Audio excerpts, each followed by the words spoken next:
Okay, here's a thought experiment for you. What if you could instantly tap into the cognitive power of, say, 1,000 of the world's most brilliant minds? Wow. Just imagine having that kind of intellectual firepower right there, ready to go. Well, it's a huge concept. And it's not some, far-off sci-fi thing anymore. It's actually a possibility people are seriously discussing right now, mainly because of these huge leaps in artificial general intelligence, AGI. It really is staggering, especially when you think about how today's large language models are getting, well, smarter and broader in what they can do. They're definitely hinting at something closer to true AGI. The potential for, like, cognitive amplification is just immense. Exactly. And that's precisely what we're diving into today. Welcome, everyone. We're looking at what some are calling the dawn of the AGI creative era. This moment feels pretty pivotal, right? With all these next-gen models popping up, Grok 2.0, ChatGPT 4.5, and they're the focus of our sources today. We're going to be unpacking some, frankly, bold predictions from Paul David Carpenter. Ah, Carpenter. Yeah, he's quite the figure, magician, hypnotist, AI artist, and the author of the Human Futures book series. You might know 5-War Theory or 7 Types of Humans. What's really interesting about Carpenter, I think, is that his background isn't just tech forecasting. His work in magic and hypnosis means he understands how perception works, how malleable it can be. That's a great point. So when he talks about AGI impact in creation, it comes from a really unique perspective on, well, reality itself. Makes his predictions feel even weightier somehow. Absolutely. So our mission today is basically to explore Carpenter's roadmap, specifically for the next couple of years. And, what his vision might mean for things like identity, creativity, even control, especially in a world where reality could become, well, almost as changeable as our thoughts. Right. We're going to look at his specific timeline and these pretty profound ideas he has about technologies that could let us literally dream with AI. Or, get this, remake reality nightly in our living rooms. It sounds wild, but he lays out a case. He's not just throwing out hypotheticals. Carpenter talks about this period, 2025 to 2027, as the Great Acceleration. It's almost like a countdown. Okay. And he makes this crucial point. The tech is already here. It's just not user-level frictionless yet, but it will be. That focus on friction is key. It suggests the underlying power exists. It just needs the right interface for everyone. So the barriers are coming down. And he gets really specific about what this means for, like, the average person, maybe by mid-2027. He does. Super specific. We're talking about being able to recast any film with any actor, living, dead, even, like, cartoon characters. Or historical figures. Yeah, imagine Winston Churchill starring in the next action blockbuster, or maybe even putting yourself in the lead role. And it's not just, a simple deep fake or face swap.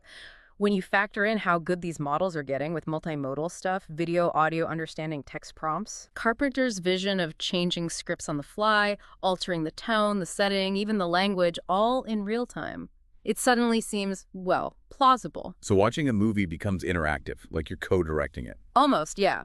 It shifts from just consuming something passively to actively shaping it. Okay, but then he pushes it even further, right?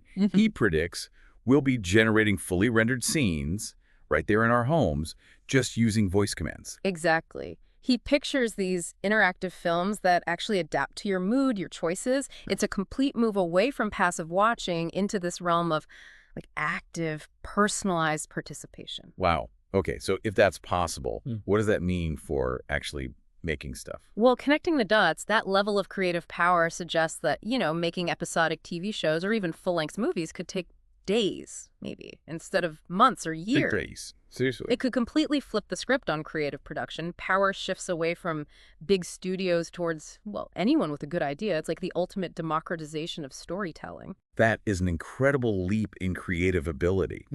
But as you mentioned, Carpenter doesn't just stop at entertainment, does he? His vision connects to deeper societal shifts, stuff he explored in his Human Futures books. Right. His earlier book, 5-War Theory, predicted these escalating global conflicts, but not just traditional wars. What do you mean by that? Well, what's really prescient there is how he saw our cognitive landscapes, our minds, our beliefs becoming the actual battlegrounds. He wrote about this war of data versus spirit. Data versus spirit. Yeah, basically a fight over the narrative of reality itself. If we can generate and tweak reality so easily, like we were just discussing, then truth becomes incredibly subjective, deeply personal.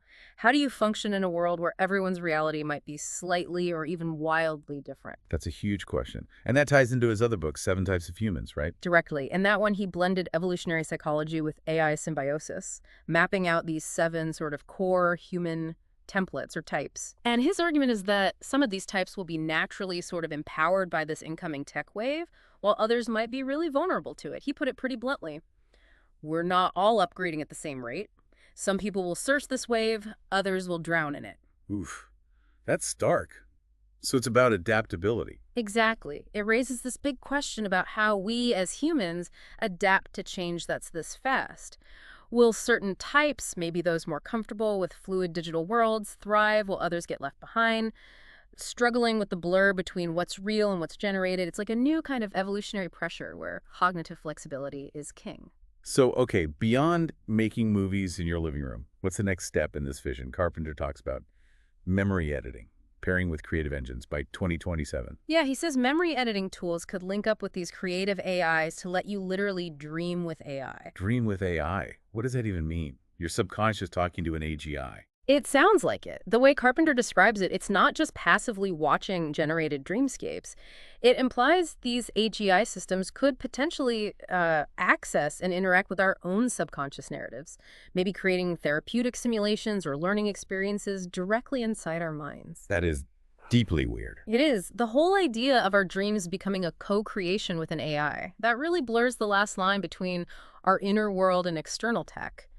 If dreams can be shaped, I mean, what does that do to our sense of self, our core identity? And this connects to his idea of personalized myth-making, like crafting your own stories, your own heroes. Precisely. Using AGI to shape your personal narrative, your internal world, on demand, building your own legends, essentially. Carpenter has this really potent quote, "We're becoming gods with training wheels." Wow. And then he adds, "What we imagine now is what we live inside next."